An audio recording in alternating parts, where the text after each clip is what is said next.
Throughout the morning, thousands of supporters of President Morsi and the Muslim Brotherhood converged on the squares and mosques they'd nominated for what they called the Friday of Rejection. To start with, there was some black humour at the biggest rally in the streets around the Rabba al-Adawiyya Mosque, where the Brotherhood has been staging a sit-in for the last 2 weeks. Tens of thousands were there.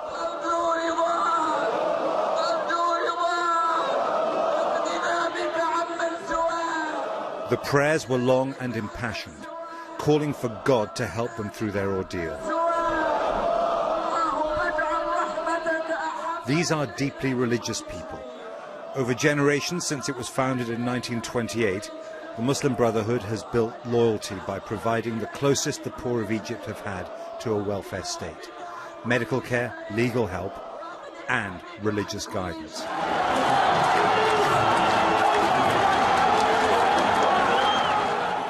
When the prayers ended, the slogan started.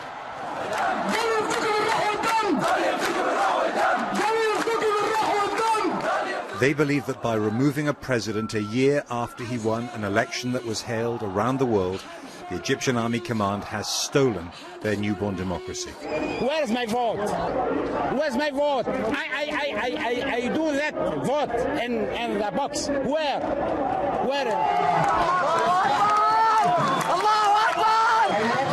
One of the Brotherhood's senior leaders, Mohammed Beltaghi, spelt out their position.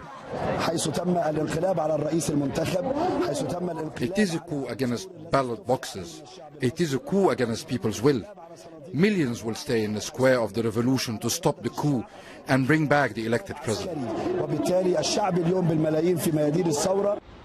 He said they'd confront the tanks with their bare chests.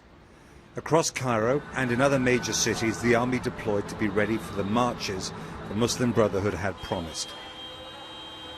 The troops are supported by millions of Egyptians in this divided country who wanted the president and the Muslim Brotherhood out, who deny that this is a military coup, who say the army is restoring their revolution.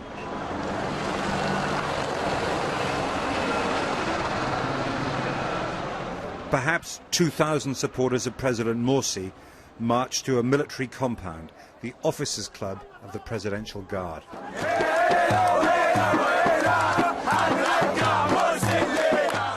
Soldiers were waiting, equipped for trouble.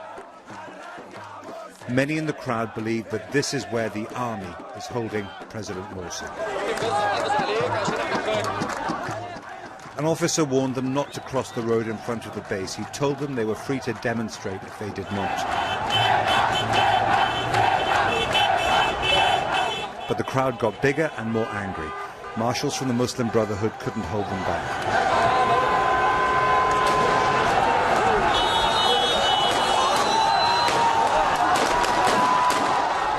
Seconds after they spilled into the road, soldiers started shooting live bullets into the air.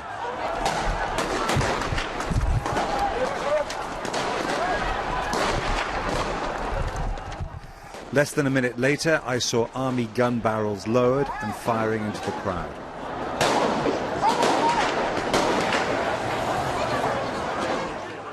A man was killed instantly.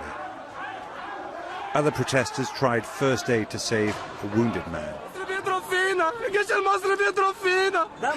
He said, "They've attacked our brothers. This is forbidden. It's not accepted by God. They've attacked our brothers and killed us."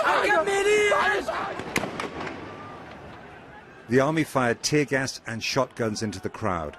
The BBC team was in a group that was hit by shotgun pellets. There are powerful forces arrayed against each other in this country. On one hand, the Muslim Brotherhood, with deep roots in the community, can put a lot of people onto the streets. On the other, the army seized control of the country and wants to hold it. Unless they can channel all of this into political action and not into street protest, it's a recipe for more violence.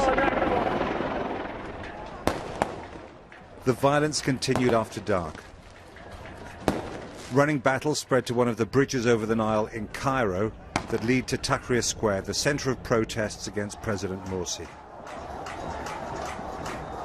The dreams of a better life that so many had after the overthrow of the old Mubarak regime faded away long ago. Now what matters is stopping the nightmare getting worse.